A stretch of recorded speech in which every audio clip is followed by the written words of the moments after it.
On a cold and cloudy day in December 1947, one of the world's most famous singers and her fiancé walked through the doors of the Central Tower building right behind me. They were to be married in what they thought was going to be a secret ceremony, but it took only hours for the Youngstown Vindicator to print the news. The incomparable Ella Fitzgerald and Pittsburgh native and jazz musician Ray Brown had tied the knot in downtown Youngstown. Fitzgerald started her career as a street performer in what was called the Black Broadway section of Harlem during the Great Depression. She was discovered during one of the very earliest amateur nights at the Apollo Theater.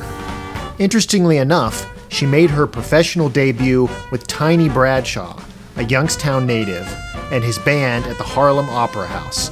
After Ella found work with the estimable Chick Webb and his orchestra, she was well on her way to stardom.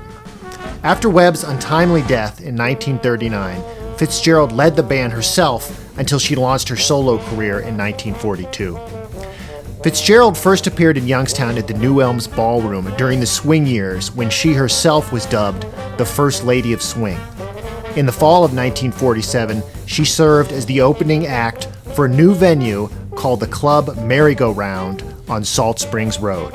The posh nightclub featured a clamshell stage and a bar that rotated slowly as the night went on. It soon became one of the hottest night spots in town. In December, Fitzgerald returned with Ray Brown for a solid 2-week engagement at the Merry-Go-Round.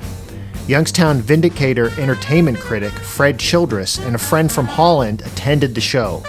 She performed her 1930s hit, A Tisket, a Tasket. Trucking on down the avenue, with not a single thing to do. She went backing all around. When she spied it on the ground, she took it, my little yellow basket. And if she doesn't bring it back, I think that I will die. As well as some of her newer bebop material.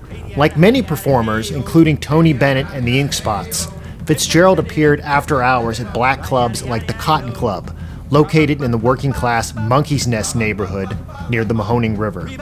Black performers like Fitzgerald were not allowed to stay in large hotels downtown, so they stayed in private residences or in hotels in places like Monkey's Nest.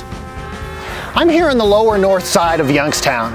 Behind me are Frida's and Charlie Staples. They are part of what was once a larger and thriving black business district in the late 1940s.